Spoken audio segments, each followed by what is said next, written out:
ओट टिकाई तेरी ओट टिकाई पासे सब छोड़ दया कर दयावान जी चरना नाल जोड़ दया कर दयावान जी चरना नाल जोड़।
जी खुशियां देव दुख मिटा के टिकावो सिर ते आके खुशियां देव दुख मिटा के टिकावो सिर ते आके माड़े ते बुरे कमां तो माड़े ते बुरे कमां तो आपे नहीं लोड़ दया कर दयावान जी चरना नाल जोड़ दया कर दयावान जी चरना नाल जोड़।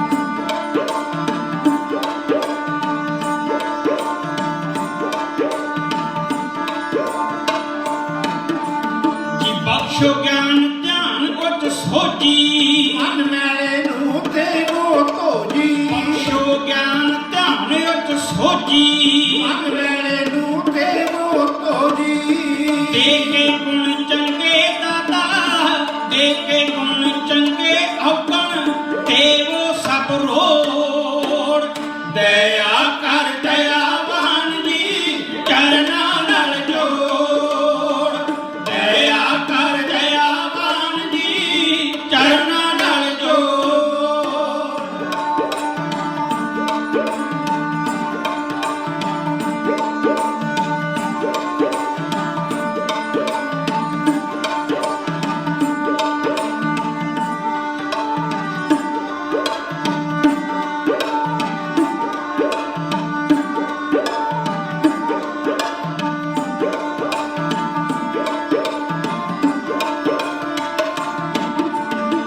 जत्थे विच इत्तफाक बनाई होती नीयत साफ बनाई जी जत्थे विच इत्तफाक बनाई होती नीयत साफ बनाई करदा यार जोई बढ़ाना करदा यार जोई बढ़ाना पूरो हर लोड़ दया कर दयावान जी चरना नाल जोड़ दया कर दयावान जी चरना नाल जोड़ दया कर दयावान जी चरना नाल जोड़। हो वाहिगुरु जी। बहुत जन्म बिछड़े थे माधो, ये जन्म तुम्हारे लेखे। जन्मां जन्मां दे विछड़े हाँ ਔਰ ਤੇਰੇ ਕੋਲ ਸ਼ਕਤੀ ਹੈ, ਤੇਰੇ ਕੋਲ ਪਾਵਰ ਹੈ। ਸਾਡੇ ਵਰਗੇ ਭੁੱਲਣ ਅਣਜਾਣ ਜੀਵਾਂ ਨੂੰ ਆਪਣੇ ਨਾਮ ਦਾ ਪਿਆਰ ਬਖਸ਼ ਕੇ ਚਰਨਾਂ ਦੀ ਧੂੜ ਬਖਸ਼ਦਿਆਂ ਚਰਨਾਂ ਨਾਲ ਜੋੜ ਸਕਦੇ ਹੋ। ਦਇਆਵਾਨ ਸਤਿਗੁਰੂ ਜੀ, ਤਰਸ ਕਰਿਓ, ਸਾਡੇ ਔਗਣਾਂ ਨੂੰ ਨਾ ਚਿਤਾਰਿਓ। ਆਪਣੇ ਜਾਣ ਕੇ ਧੀ ਪੁੱਤਰ ਬਣਾ ਕੇ ਆਪਣੀ ਗੋਦ ਵਿੱਚ ਬਿਠਾ ਕੇ ਗੁਰੂ ਨਾਨਕ ਸਾਹਿਬ ਸੱਚੇ ਪਾਤਸ਼ਾਹ ਮਹਾਰਾਜ ਮਿਹਰ ਦਾ ਹੱਥ ਸਿਰ ਤੇ ਟਿਕਾਇਓ। ਆਓ ਮੰਗੀਏ ਸਤਿਗੁਰੂ ਦੇ ਕੋਲੋਂ ਸਾਰੇ ਰਲ ਕੇ, ਪਿਆਰ ਵਿੱਚ ਆਇਓ, ਹੱਥ ਜੋੜ ਕੇ ਆਖਦੇ ਆ ਗੁਰੂ ਨਾਨਕ ਸਾਹਿਬ ਦੇ ਕੋਲੋਂ ਝੋਲੀ ਅੱਡ ਕੇ ਆਖਿਓ, ਦਾਤਾ ਜੀ ਕਰ ਦਿਓ ਕਿਰਪਾ, ਪਿਆਰ ਸੇ ਤਾਕੋ ਜੀ। ਵਾਹਿਗੁਰੂ ਜੀ ਕਾ ਖਾਲਸਾ, ਵਾਹਿਗੁਰੂ ਜੀ ਕੀ ਫਤਿਹ। ਸਾਹਿਬ ਦੀ ਕਿਰਪਾ ਸਦਕਾ ਸੋਹਣੇ ਦੀਵਾਨ ਸਜੇ, ਪ੍ਰਕਾਸ਼ਮਾਨ ਹੋ ਸਤਿਗੁਰੂ ਜੀ ਦਰਸ਼ਨ ਦਿਦਾਰੇ ਬਖਸ਼ਦੇ ਨੇ, ਰਸ ਪੀਨੇ ਕੀਰਤਨ ਗੁਰਮਤਿ ਵਿਚਾਰਾਂ ਸ਼੍ਰੀ ਗੁਰੂ ਨਾਨਕ ਸਾਹਿਬ ਦੀ ਸਿਫਤੋ ਸਲਾਹ ਬੜੇ ਢੁਕਵੇਂ ਸ਼ਬਦਾਂ ਦੇ ਅੰਦਰ ਬੰਦੇ ਦੇ ਦਿਲ ਨੂੰ ਹਿਲਾਉਣ ਵਾਲੇ ਉਹ ਉਦਾਹਰਨਾਂ, ਉਹ ਗੱਲਾਂ ਸੰਗਤ ਦੇ ਸਨਮੁਖ ਕਰ ਜਾਂਦੇ ਨੇ ਗਿਆਨੀ ਜੀ, ਗਿਆਨੀ ਧਰਮਵੀਰ ਸਿੰਘ ਜੀ। ਬੰਦਾ ਇੱਕ ਵਾਰੀ ਸੋਚਣ ਵਾਸਤੇ ਮਜਬੂਰ ਹੋ ਜਾਂਦਾ ਹੈ ਕਿ ਮੈਂ ਕੀ ਕਰ ਰਿਹਾ ਹਾਂ। ਬੜੇ ਕਾਬਲੇ ਤਾਰੀਫ ਸ਼ਬਦਾਂ ਦੇ ਅੰਦਰ ਗੁਰੂ ਦੀ ਵਡਿਆਈ ਬਖਸ਼ੀ ਸਤਿਗੁਰੂ ਦੀ ਬੁੱਧ ਮੁਤਾਬਕ ਗੁਰਮਤਿ ਅਨੁਸਾਰ ਕਰਕੇ ਗਏ ਨੇ। ਮੈਂ ਆਪਣੇ ਜੱਥੇ ਵੱਲੋਂ ਚੜ੍ਹਦੀ ਕਲਾ ਲਈ ਅਰਦਾਸ ਕਰਦਾ ਹਾਂ ਔਰ ਪੰਥ ਦੀ ਸੇਵਾ ਦਾ ਸਤਿਗੁਰੂ ਜੀ ਬਲ ਬਖਸ਼ਣ, ਇਹ ਗੁਰੂ ਸਾਹਿਬ ਦੇ ਕੋਲੋਂ ਮੰਗਦਾ। ਕੁਝ ਵਿਚਾਰਾਂ ਦੀ ਸਾਂਝ ਆਪ ਜੀ ਨਾਲ ਪਾਉਣੀ ਚਾਹਾਂਗਾ। ਗੱਲ ਪ੍ਰੇਮ ਦੀ ਹੈ। ਮੇਰੇ ਤੋਂ ਪਹਿਲਾਂ ਗਿਆਨੀ ਜੀ ਨੇ ਉਸ ਪਿਆਰ ਨੂੰ ਆਪ ਜੀ ਦੇ ਸਨਮੁਖ ਰੱਖਿਆ ਹੈ। ਗੁਰੂ ਨਾਨਕ ਸਾਹਿਬ ਤੇ ਭੈਣ ਬੇਬੇ ਨਾਨਕੀ ਜੀ ਦਾ ਕੈਸਾ ਪਿਆਰ ਹੈ, ਕੈਸਾ ਪਿਆਰ। ਜੇ ਮਹਾਰਾਜ ਸੱਚੇ ਪਾਤਸ਼ਾਹ ਨੂੰ 20 ਰੁਪਏ ਦੇ ਕੇ ਸੌਦਾ ਕਰਨ ਵਾਸਤੇ ਭੇਜਿਆ ਜਾਂਦਾ ਹੈ, ਲੰਗਰ ਦੀ ਪ੍ਰਥਾ ਨੂੰ ਜਾਰੀ ਕਰਕੇ ਵਾਪਸ ਆਉਂਦੇ ਨੇ, ਚਪੇੜ ਮਾਰ ਦਿੱਤੀ ਜਾਂਦੀ ਹੈ। ਉਧਰ ਕਾਲਜੇ ਦਾ ਰੁੱਗ ਭਰਿਆ ਗਿਆ ਤੇ ਸਭ ਤੋਂ ਜ਼ਿਆਦਾ ਤਕਲੀਫ ਕਿਹਨੂੰ ਹੋਈ ਸੀ? ਭੈਣ ਬੇਬੇ ਨਾਨਕੀ ਨੂੰ ਹੋਈ ਸੀ। ਕਦੇ ਸੁਣਿਓ ਇਤਿਹਾਸ ਬੈਠ ਕੇ, ਗੁਰੂ ਨਾਨਕ ਸਾਹਿਬ ਬੇਈ ਨਦੀ ਦੇ ਅੰਦਰ ਚੁੱਭੀ ਮਾਰ ਜਾਂਦੇ ਨੇ। ਹਰ ਇੱਕ ਨੇ ਭਰੋਸਾ ਕਰ ਲਿਆ, ਯਕੀਨ ਕਰ ਲਿਆ ਗੁਰੂ ਨਾਨਕ ਸਾਹਿਬ ਡੁੱਬ ਗਏ ਨੇ ਤੇ ਹੁਣ ਆਉਣਾ ਨਹੀਂ। ਪਰ ਇੱਕ ਬੇਬੇ ਨਾਨਕੀ ਦਾ ਯਕੀਨ ਸੀ, ਮੇਰਾ ਬਾਬਾ ਨਾਨਕ, ਮੇਰਾ ਵੱਡਾ ਪੀਰਾਂ ਦਾ ਪੀਰ ਪਾਤਸ਼ਾਹ ਗੁਰੂ ਨਾਨਕ ਡੁੱਬਿਆ ਨਹੀਂ, ਉਹ ਤਾਂ ਡੁੱਬਿਆ ਨੂੰ ਤਾਰਨ ਵਾਲਾ ਹੈ। ਉਹਦੇ ਦਿਲ ਵਿੱਚ ਵਿਸ਼ਵਾਸ ਸੀ। ਸਾਰਿਆਂ ਨੇ ਮੰਨ ਲਿਆ ਬੇਈ ਨਦੀ ਦੇ ਅੰਦਰ ਗੁਰੂ ਨਾਨਕ ਸਾਹਿਬ ਡੁੱਬ ਗਏ ਨੇ। ਤੇ ਭੈਣ ਨਾਨਕੀ ਆਖਰ ਤੱਕ ਇੱਕ ਗੱਲ ਕਹਿੰਦੀ ਰਹੀ, ਨਹੀਂ, ਉਹ ਤਾਂ ਡੁੱਬਿਆ ਨੂੰ ਤਾਰਨ ਵਾਲਾ ਖੁਦਾ ਹੈ। ਕਿਉਂਕਿ ਭਰੋਸਾ ਸੀ, ਯਕੀਨ ਸੀ। ਅੱਗੇ ਚੱਲਿਓ। ਨਮਾਜ਼ ਪੜ੍ਹਨ ਵਾਸਤੇ ਮਸਜਿਦ ਵਿੱਚ ਗੁਰੂ ਨਾਨਕ ਸਾਹਿਬ ਜਾਂਦੇ ਨੇ।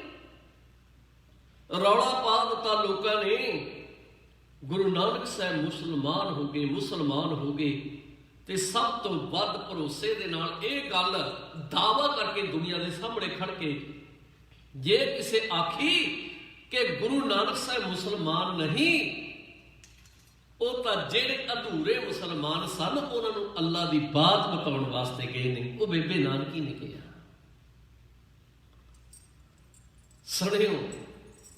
ਸੁਣਿਆ ਨਾ ਆਪ ਜੀ ਨੇ ਮੇਰੇ ਤੋਂ ਪਹਿਲਾਂ, ਗਿਆਨੀ ਜੀ ਉਹਨਾਂ ਪਾਸੋਂ। ਭੈਣ ਬੇਬੇ ਨਾਨਕੀ ਦੀ ਵਿਚਾਰ ਕਦੇ ਜ਼ਿੰਦਗੀ ਦੇ ਅੰਦਰ ਵੀਰ ਨਹੀਂ, ਪੀਰ ਕਰਕੇ ਹੀ ਜਾਣੇ ਹੈ। ਮੇਰਾ ਵੀਰ ਨਹੀਂ, ਉਹ ਪੀਰ ਹੈ। ਭੈਣ ਨਾਨਕੀ ਦੇ ਪਿਆਰ ਦੀਆਂ ਬਾਤਾਂ ਕਦੇ ਇਤਿਹਾਸ ਦੇ ਵਰਕਿਆਂ ਦੇ ਉੱਤੇ ਲਿਖੀਆਂ ਪੜ੍ਹਨ ਦਾ ਯਤਨ ਕਰਿਓ। ਸ਼੍ਰੀ ਗੁਰੂ ਨਾਨਕ ਸਾਹਿਬ ਜੀ ਨੇ ਵੀ ਉਸ ਭੈਣ ਨਾਨਕੀ ਦੇ ਉਸ ਪਿਆਰ ਦੀ ਬੜੀ ਵੱਡੀ ਕੀਮਤ ਪਾਈ ਹੈ। ਗੁਰੂ ਨਾਨਕ ਸਾਹਿਬ ਸੱਚੇ ਪਾਤਸ਼ਾਹ ਮਹਾਰਾਜ ਦੇ ਨਾਲ ਚਰਨਾਂ ਵਿੱਚ ਖਲੋ ਕੇ ਅਰਜ਼ ਕੀਤੀ। ਬੇਬੇ ਨਾਨਕੀ ਨੇ ਆਖਿਆ, ਵੀਰਾ ਮੈਨੂੰ ਭੁੱਲ ਤਾਂ ਨਹੀਂ ਜਾਵੇਗਾ, ਤੂੰ ਚੱਲਿਆ ਮੈਨੂੰ ਭੁੱਲ ਤਾਂ ਨਹੀਂ ਜਾਵੇਗਾ। ਆਖਿਆ ਭੈਣੇ ਦੁਨੀਆ ਦੀ ਹਰ ਇੱਕ ਚੀਜ਼ ਭੁੱਲੀ ਜਾ ਸਕਦੀ ਹੈ, ਜਿੱਥੇ ਪ੍ਰੇਮ ਦੀ ਬਾਤ ਹੋਵੇ ਨਾਨਕ ਉਸ ਪ੍ਰੇਮ ਨੂੰ ਕਦੇ ਭੁਲਾਵੇਗਾ ਨਹੀਂ। ਜਦੋਂ ਯਾਦ ਕਰੇਗੀ ਉਦੋਂ ਤੇਰਾ ਵੀਰ ਤੇਰੇ ਸਾਹਮਣੇ ਖਲੋ ਜਾਵੇਗਾ। ਔਰ ਇਤਿਹਾਸ ਬੋਲਦਾ ਹੈ ਭੈਣ ਨਾਨਕੀ ਯਾਦ ਕਰਦੀ ਸੀ, ਯਾਦ ਕਰਨ ਤੋਂ ਪਹਿਲਾਂ ਬਾਬਾ ਨਾਨਕ ਆ ਕੇ ਖਲੋ ਜਾਂਦੇ ਸਨ। ਇਹਨੇ ਪਿਆਰ ਦੀਆਂ ਬਾਤਾਂ, ਜਿੰਨੀਆਂ ਮਰਜ਼ੀ ਭੈਣ ਨਾਨਕੀ ਦੇ ਪਿਆਰ ਦੀਆਂ ਬਾਤਾਂ ਪਾਈ ਜਾਈਏ, ਗੁਰੂ ਨਾਨਕ ਸਾਹਿਬ ਦੇ ਪਿਆਰ ਦੀਆਂ ਬਾਤਾਂ ਪਾਈ ਜਾਈਏ, ਬੜਾ ਲੰਮਾ ਇਤਿਹਾਸ ਹੈ। ਤੇ ਅੱਜ ਦੇ ਦੀਵਾਨ ਵਿੱਚ ਮੇਰਾ ਜਿਹੜਾ ਵਿਸ਼ਾ ਹੈ 1 ਦਸੰਬਰ ਦਾ ਹੈ, ਸਨ 1764 ਦਾ ਹੈ, ਜਿਹੜਾ ਦਿਨ ਉਸ ਇਤਿਹਾਸ ਦੀ ਬਾਤ ਮੈਂ ਆਪ ਜੀ ਨਾਲ ਸਾਂਝੀ ਕਰਨੀ ਚਾਹੁੰਦਾ। ਆਪਣਾ ਮਨ ਸ਼੍ਰੀ ਦਰਬਾਰ ਸਾਹਿਬ ਦੇ ਵੱਲ ਜਾਣ ਦਾ ਯਤਨ ਕਰਿਓ। ਦਰਬਾਰ ਸਾਹਿਬ ਸਿੱਖਾਂ ਦਾ ਮੱਕਾ ਤੇ ਮਦੀਨਾ ਹੈ, ਸਿੱਖਾਂ ਦਾ ਦਿਲ ਹੈ, ਕੇਂਦਰੀ ਸਥਾਨ ਹੈ ਸਿੱਖ ਧਰਮ ਦਾ। ਉਹ ਸਾਡਾ ਧੁਰਾ ਹੈ, ਉਹਦੇ ਨਾਲ ਅਸੀਂ ਜੁੜੇ ਹੋਏ। ਉਸ ਦੀ ਬਰਕਰਾਰ ਮਹਾਨ ਵਡਿਆਈ ਨੂੰ ਰੱਖਣ ਵਾਸਤੇ ਉਹਦੇ ਵਿੱਚ ਓਨੀਆਂ ਇੱਟਾਂ ਨਹੀਂ ਲੱਗੀਆਂ ਹੋਈਆਂ, ਓਨੀਆਂ ਪਲੇਟਾਂ ਨਹੀਂ ਲੱਗੀਆਂ ਹੋਈਆਂ, ਓਨਾ ਸੋਨਾ ਨਹੀਂ ਲੱਗਿਆ ਹੋਇਆ, ਓਨਾ ਪੱਥਰ ਨਹੀਂ ਲੱਗਾ ਹੋਇਆ, ਜਿਹਨੇ ਉਹਦੀ ਇੱਜ਼ਤ ਨੂੰ ਬਚਾਉਣ ਵਾਸਤੇ, ਉਹਦੀ ਸ਼ਾਨ ਨੂੰ ਦੁਨੀਆ ਵਿੱਚ ਰੱਖਣ ਦੇ ਵਾਸਤੇ ਸਿਰ ਲੱਗੇ ਹੋਏ ਨੇ, ਸਿਰ ਲੱਗੇ ਹੋਏ ਨੇ। ਅੱਜ ਦਾ ਮਜਮੂਨ ਲੀਲ ਪਿੰਡ ਦੇ ਰਹਿਣ ਵਾਲਾ ਇੱਕ ਨਿਹੰਗ ਜਥੇਦਾਰ ਹੈ, ਜਿਹਦਾ ਨਾਮ ਹੈ ਸਰਦਾਰ ਗੁਰਬਖਸ਼ ਸਿੰਘ, ਜਿਹਨੂੰ ਆਮ ਕਿਹਾ ਜਾਂਦਾ ਸੀ ਨਿਹੰਗ ਸਿੰਘ। ਸਰਦਾਰ ਗੁਰਬਖਸ਼ ਸਿੰਘ ਲੀਲ ਪਿੰਡ ਦੇ ਰਹਿਣ ਵਾਲਾ ਸਰਦਾਰ ਸਨ 1764 ਦੇ ਅੰਦਰ ਗੁਰੂ ਨਾਨਕ ਦੇ ਦਰਬਾਰ, ਸਿੱਖੀ ਦੇ ਕੇਂਦਰੀ ਅਸਥਾਨ, ਉਸ ਦਰਬਾਰ ਸਾਹਿਬ ਦੀ ਸੇਵਾ ਸੰਭਾਲ ਕਰ ਰਿਹਾ ਹੈ। ਕੇਵਲ ਤੇ ਕੇਵਲ 29 ਸਿੰਘ ਨਾਲ ਨਹੀਂ, 30ਵਾਂ ਜਥੇਦਾਰ ਹੈ। 30 ਸਿੰਘਾਂ ਦੀ ਅਗਵਾਈ ਗੁਰੂ ਪੰਥ ਦੇ ਪਾਵਨ ਅਸਥਾਨ ਦੀ ਸੇਵਾ ਸੰਭਾਲ ਦੇ ਵਿੱਚ ਲੱਗੀ ਹੋਈ ਹੈ। ਅਹਿਮਦ ਸ਼ਾਹ ਅਬਦਾਲੀ ਭਾਰਤ ਮੁਲਕ ਨੂੰ ਲੁੱਟਣ ਵਾਸਤੇ, ਹੁਸਨ ਨੂੰ ਲੁੱਟਣ ਵਾਸਤੇ, ਮੰਦਰਾਂ ਨੂੰ ਤੋੜਨ ਵਾਸਤੇ ਇੱਕ ਵਾਰੀ ਨਹੀਂ ਅਨੇਕਾਂ ਵਾਰੀ ਆਇਆ। ਇਹ 7ਵੀਂ ਵਾਰੀ ਆਇਆ ਹੈ। ਔਰ ਮੈਂ ਆਪ ਜੀ ਨੂੰ ਕਹਿ ਦੇਵਾਂ, ਇਤਿਹਾਸ ਪੜ੍ਹ ਕੇ ਵੇਖਿਓ, ਜਦੋਂ ਅਹਿਮਦ ਸ਼ਾਹ ਅਬਦਾਲੀ ਨੇ ਭਾਰਤ ਮੁਲਕ ਦੇ ਉੱਤੇ ਜ਼ੁਲਮ ਢਾਏ ਨੇ ਤੇ ਉਹਦਾ ਭਾਰ ਹਲਕਾ ਕਰਨ ਵਾਸਤੇ ਤੇ ਕੁਝ ਜੇਕਰ ਉਹਦੇ ਕੋਲੋਂ ਇਨਸਾਫ ਲੈਣ ਦਾ ਯਤਨ ਕਰਿਆ ਤੇ ਉਹਦੇ ਦੰਦ ਭੰਨਣ ਦਾ ਯਤਨ ਕਰਿਆ ਤੇ ਖਾਲਸੇ ਨੇ ਕਰਿਆ, ਨਹੀਂ ਤਾਂ ਰਾਮ ਰਾਮ ਕਹਿ ਕੇ ਮਾੜਾ ਫੇਰਨ ਵਾਲੇ ਤਾਂ ਕੁੜੀਆਂ ਨੂੰ ਅੱਗੇ ਤੋਰ ਕੇ ਕਹਿ ਦਿੰਦੇ ਸਨ, ਖਾਦਾ ਪੀਤਾ ਲਾਹੇ ਦਾ ਤੇ ਬਾਕੀ ਅਹਿਮਦ ਸ਼ਾਹੀ ਦਾ। ਕਹਾਵਤ ਬਣ ਗਈ ਸੀ, ਕਹਾਵਤ ਬਣ ਗਈ ਸੀ। ਪਰ ਖਾਲਸੇ ਦੀ ਇਹ ਮਾਰਾਂ ਮਾਰੀਆਂ ਹੋਈਆਂ ਅਹਿਮਦ ਸ਼ਾਹ ਅਬਦਾਲੀ ਨੂੰ ਰੜਕਦੀਆਂ ਸਨ। 7ਵੀਂ ਵਾਰੀ ਚੜ ਕੇ ਆਇਆ, ਇਹਨੂੰ ਖਬਰ ਮਿਲੀ ਸਰਦਾਰ ਜੋਹਾਰ ਸਿੰਘ ਦੀ ਮਦਦ ਵਾਸਤੇ ਫੌਜਾਂ ਗਈਆਂ ਹੋਈਆਂ ਨੇ ਤੇ ਇਹਨੇ ਸਮੇਂ ਦੀ ਲਿਆਕਤ ਨੂੰ ਪਹਿਚਾਣ ਕੇ ਸ਼੍ਰੀ ਦਰਬਾਰ ਸਾਹਿਬ ਦੇ ਉੱਤੇ ਹਮਲਾ ਕਰਨ ਦੀ ਠਾਣ ਲਈ ਫੌਜਾਂ ਲੈ ਕੇ ਤੁਰ ਪਿਆ। ਦੂਜੇ ਪਾਸੇ ਗੁਰੂ ਕੇ ਪੰਥ ਪਿਆਰੇ ਖਾਲਸੇ ਜਥੇਦਾਰ ਨਿਹੰਗ ਸਿੰਘ ਸਰਦਾਰ ਗੁਰਬਖਸ਼ ਸਿੰਘ ਨੂੰ ਪਤਾ ਲੱਗ ਗਿਆ 29 ਸਾਥੀ ਤੇ 30ਵਾਂ ਆਪ ਗੁਰੂ ਪਾਤਸ਼ਾਹ ਧੰਨ ਸ਼੍ਰੀ ਗੁਰੂ ਗ੍ਰੰਥ ਸਾਹਿਬ ਦੀ ਹਜ਼ੂਰੀ ਵਿੱਚ ਖਲੋ ਕੇ ਨੇ ਆਖਿਆ, ਪਾਤਸ਼ਾਹ ਮਹਾਰਾਜ ਪੰਥ ਦੇ ਉੱਤੇ ਮੁਸੀਬਤ ਦਾ ਸਮਾਂ ਆ ਰਹੀ ਹੈ ਔਰ ਮੁਸੀਬਤ ਨੂੰ ਅਸੀਂ ਨਹੀਂ ਕੱਟ ਸਕਦੇ। ਜੇ ਤੁਸੀਂ ਅੰਗ ਸੰਗ ਹੋਵੇ ਫਿਰ 40 ਸਿੰਘਾਂ ਦਾ ਮੁਕਾਬਲਾ 10 ਲੱਖ ਨਾਲ ਕਰਾਉਣ ਵਾਲੇ ਆ ਦਾਤਾ ਜੀ, 1.25 ਲੱਖ ਨਾਲ ਕੱਲੇ ਕੱਲੇ ਲੜਾਉਣ ਵਾਲੇ ਆ ਦਾਤਾ ਜੀ, ਤੇਰੇ ਹੱਥ ਵਿੱਚ ਪਾਵਰਾਂ ਨੇ, ਕਿਰਪਾ ਕਰਿਓ। ਜਦੋਂ ਤੱਕ ਜਾਨ ਵਿੱਚ ਜਾਨ ਹੈ ਉਦੋਂ ਤੱਕ ਤੇਰੇ ਦਰਬਾਰ ਦੀ ਸ਼ਾਨ ਵੱਲ ਕੋਈ ਨਹੀਂ ਵੇਖ ਸਕੇਗਾ। ਅਸੀਂ ਵਾਅਦਾ ਕਰਦੇ ਹਾਂ, ਪਰਮ ਕਰ ਲਈ।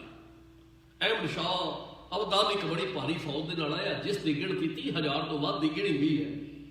ਬੜਾ ਵੱਡਾ ਪ੍ਰਖਈਆ ਨਾਲ ਹੈ, ਹਰ ਪਾਸੇ ਮਾਰੋ ਮਾਰੋ ਦੇ ਨਾਰੇ ਮਾਰਦੇ ਹੋਏ ਦਰਬਾਰ ਸਾਹਿਬ ਨੂੰ ਟਹਿ ਢੇਰੀ ਕਰਨ ਵਾਸਤੇ ਇਹ ਗੱਲ ਕਹੀ ਜਾ ਰਹੀ ਹੈ ਅਹਿਮਦ ਸ਼ਾਹ ਅਬਦਾਲੀ ਵੱਲੋਂ, ਜਦੋਂ ਵੀ ਮੈਂ ਆਇਆ ਮੇਰੇ ਅੱਗੇ ਅੱਡ ਵਾਲਾ ਇੱਕੇ ਰੋੜਾ ਜਿਹਨੂੰ ਕਿਹਾ ਜਾਂਦਾ ਖਾਲਸਾ ਅੱਧ ਦੁਨੀਆ ਵਿੱਚੋਂ ਖਤਮ ਕਰ ਦੇਣਾ।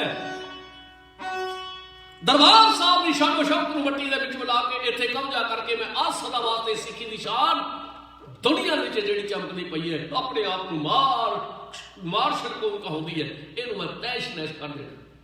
ਲੈ ਕੇ ਫੌਜ ਆ ਗਈ। ਇਤਿਹਾਸ ਕਹਿੰਦਾ ਖਾਣ ਦੇ ਯੋਧਿਆਂ ਨੇ ਕੌਮ ਦੀ ਇਸ ਮਹਾਨ ਵੱਡੀ ਇਮਾਰਤ ਬੜੀ ਸ਼ਾਨ ਮਾਨ ਮਰਿਆਦਾ ਰੱਖਣ ਵਾਲੇ ਅਸਥਾਨ ਦੀ ਹਾਨੀ ਨਹੀਂ ਹੋਣ ਦੇਣੀ, ਭਾਵੇਂ ਕੁਰਬਾਨੀ ਕਿਉਂ ਨਾ ਹੋ ਜਾਵੇ। ਇੱਕ ਪਾਸੇ ਯੋਧੇ ਦੂਜੇ ਪਾਸੇ ਦੁਸ਼ਮਣ ਲੜਦੇ ਆ ਸਰਦਾਰ ਗੁਰਬਖਸ਼ ਸਿੰਘ 1 ਦਸੰਬਰ ਅੱਜ ਦੇ ਦਿਨ 1 ਦਸੰਬਰ 1764 ਵਾਲੇ ਦਿਨ ਭਾਰੀ ਮੁਲਖੀਏ ਦੇ ਨਾਲ 30 ਸਾਥੀਆਂ ਸਮੇਤ ਲੜਦਾ ਹੋਇਆ ਆਪਣੀ ਕੁਰਬਾਨੀ ਦੇ ਕੇ ਗੁਰੂ ਨਾਨਕ ਸਾਹਿਬ ਸੱਚੇ ਪਾਤਸ਼ਾਹ ਦੇ ਪਾਵਨ ਪਵਿੱਤਰ ਅਸਥਾਨਾਂ ਦੀ ਸ਼ਾਨ ਮਾਨ ਮਰਿਆਦਾ ਨੂੰ ਜਿਉਂਦਾ ਰੱਖਣ ਦਾ ਇੱਕ ਢੰਗ ਸਿਖਾਉਂਦਾ ਹੋਇਆ ਸ਼ਾਹ ਦਾ ਜਾਮ ਇਹ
ਕੀਤੀ ਏ ਕੁਰਬਾਨੀ ਸਿੰਘਾਂ ਨੇ ਦਰਬਾਰ ਸਾਹਿਬ ਲਈ ਕੀਤੀ ਏ ਕੁਰਬਾਨੀ।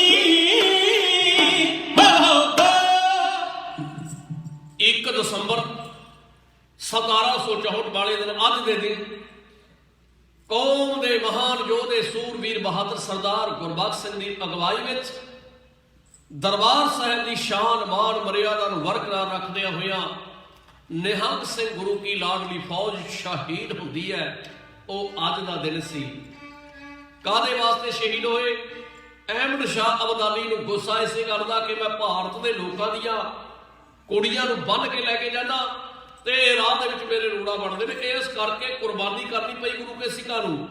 ਅੱਜ ਉਹ ਮੂਤ ਪੀਣਿਆਂ ਨੇ ਜਿਨ੍ਹਾਂ ਦੀ ਇੱਜ਼ਤਾਂ ਵਾਸਤੇ ਕੁਰਬਾਨੀਆਂ ਕੀਤੀਆਂ, ਉਹਨਾਂ ਲੋਕਾਂ ਨੇ ਗੁਰੂ ਕੇ ਪੰਥ ਪਿਆਰੇ ਖਾਲਸੇ ਨੂੰ ਗਲੀਆਂ ਤੇ ਸੜਕਾਂ ਦੇ ਅੰਦਰ ਰੋਲਣ ਦੇ ਵਾਸਤੇ ਬਹੁਤ ਵੱਡਾ ਆਪਣਾ ਮਨ ਦੇ ਅੰਦਰ ਫੈਸਲਾ ਕਰ ਲਿਆ ਤੇ ਫੈਸਲਾ ਕਰਕੇ ਬੜਾ ਵੱਡਾ ਕਾਨੂੰਨ ਬਣਾਉਣ ਦੀ ਕੋਸ਼ਿਸ਼ ਕਰ ਰਹੇ ਨੇ ਤੇ ਪੰਥ ਖਾਲਸਾ ਉਸ ਵਿੱਚ ਡਟਿਆ ਹੋਇਆ। ਸੂਰਬੀਰ ਯੋਧੇ ਡਟੇ ਹੋਏ ਨੇ। ਕਿਸਾਨਾਂ ਵੱਲੋਂ ਮੋਰਚਾ ਲੱਗ ਰਹੇ ਮੋਰਚੇ ਦੀ ਚੜ੍ਹਦੀ ਕਲਾ ਵਾਸਤੇ ਅਰਦਾਸ ਕਰਦਾ ਹਾਂ ਅਤੇ ਆਹ ਜਿਹੜੀ ਬਾਂਦਰ ਸੈਨਾ ਬਣਦੀ ਜਾ ਰਹੀ ਹੈ, ਅੰਦਰੋਂ ਅੰਦਰੀ ਤਲਵਾਰ ਨਾਲ ਲੜਦਾ ਵੱਸਦੇ ਕੰਮ ਨਹੀਂ, ਕਲਮ ਦੀਆਂ ਵਾਰਾਂ ਨੂੰ ਵਾਰ ਕਰਦੇ ਪਏ ਨੇ। ਉਹ ਕਲਮ ਦੀਆਂ ਵਾਰਾਂ ਵੀ ਤੁਹਾਡੀਆਂ ਨਹੀਂ ਚੱਲਣੀਆਂ। ਅੱਜ ਨਹੀਂ ਤਾਂ ਕੱਲ ਤੁਹਾਨੂੰ ਹਾਰ ਮੰਨਣੀ ਪਵੇਗੀ। ਇਹਦਾ ਖਾਲਸਾ ਉਹ ਹੈ, ਇਹਦੇ ਉੱਤੇ 10-10, 30-30 ਹਜ਼ਾਰ ਲੱਖਾਂ ਦੀ ਤਾਦਾਦ ਦੇ ਅੰਦਰ ਮੁਗਲੀਏ ਚੜ੍ਹ ਕੇ ਆ ਗਏ। ਉਹ ਜਿਹੜੇ ਤੁਹਾਡੇ ਮੰਦਰਾਂ ਨੂੰ ਤੋੜ ਕੇ ਲੈ ਕੇ ਜਾਂਦੇ ਨੇ, ਉਹ ਤੁਹਾਡੇ ਮੰਦਰਾਂ ਦੀ ਰਾਖੀ ਕਰਨ ਵਾਲੇ ਸਦੇ ਤਾਂ ਇਹ ਆਪਣੀ ਇੱਜ਼ਤ ਵਾਸਤੇ ਤਾਂ ਸਭ ਕੁਝ ਕਰ ਸਕਦੇ ਨੇ। ਵਾਹਿਗੁਰੂ ਕਿਰਪਾ ਕਰੇ, ਚੜ੍ਹਦੀ ਕਲਾ ਹੋਵੇ, ਪੰਥਕ ਮੋਰਚੇ ਦੇ ਅੰਦਰ ਸਫਲਤਾ ਪ੍ਰਾਪਤ ਹੋਵੇ, ਕਿਸਾਨੀ ਆਬਾਦ ਹੋਵੇ, ਜਵਾਨੀ ਆਬਾਦ ਹੋਵੇ, ਪੰਜਾਬ ਵਸਦਾ ਨਜ਼ਰ ਆਵੇ। ਗੁਰੂ ਚਰਨਾਂ ਵਿੱਚ ਅਰਦਾਸ ਕਰਦਾ ਹਾਂ ਅੱਜ ਉਹਨਾਂ ਮਹਾਨ ਅਮਰ ਸ਼ਹੀਦਾਂ ਨੂੰ ਜਿਨ੍ਹਾਂ ਨੇ ਸ਼੍ਰੀ ਦਰਬਾਰ ਸਾਹਿਬ ਦੀ ਮਾਨ ਮਰਿਆਦਾ ਵਾਸਤੇ ਕੁਰਬਾਨੀ ਕੀਤੀ, ਉਹਨਾਂ ਨੂੰ ਨਮਸਕਾਰ ਕਰਦਾ ਹਾਂ, ਕੋਟ ਕੋਟ ਪ੍ਰਣਾਮ ਕਰਦਾ ਹਾਂ। ਕੱਲ ਦੇ ਦੀਵਾਨਾਂ ਵਿੱਚ ਗੁਰੂ ਬਾਬਾ ਕਿਰਪਾ ਕਰੇਗਾ, ਰਲ ਕੇ ਕੋਈ ਵਿਚਾਰ ਕਰਾਂਗੇ।